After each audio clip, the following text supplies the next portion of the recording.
napanood mo na yung Bram Stoker's Dracula 1992 at Dracula Untold ng 2014, panigurado, panigurado, magugustuhan mo tong Dracula A Love Tale 2025. Bakit? Kasi naman, kinuha nito ang gothic romance ng 92 version at hinaluan ng tragic hero approach ng 2014 at binigyan ng mas modernong execution. Hindi sayang yung 2 oras eh. Bawat eksena, ramdam mong may saysay. Makakaramdam ka ng nostalgia feels.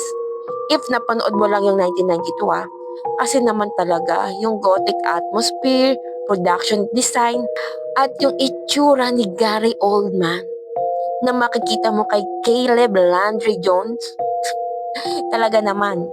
Tapos, yung heroic side ng Dracula 2014 ay makikita mo rin dito. Pati hanggang sa music scoring, napaka-solid din.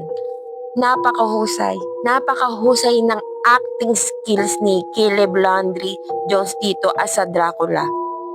Ang intense, tapos may halong lambe. Kaya nag-stand out yung romantic side ng kwento.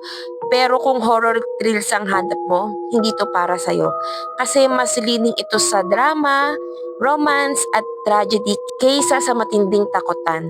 Overall, dito sa Dracula, A Love Tale 2025, modern retelling siya yung nagbalik sa classic look ni Gary Oldman at classic gothic romance ng Bram Stoker's Dracula 1992. Pero may sariling puso si Caleb Landry Jones dito eh. Isang Dracula na hindi lang madilim, kundi puno rin ng walang katulad na pagmamahal. Isa itong pelikula na hindi mo pwedeng palampasin.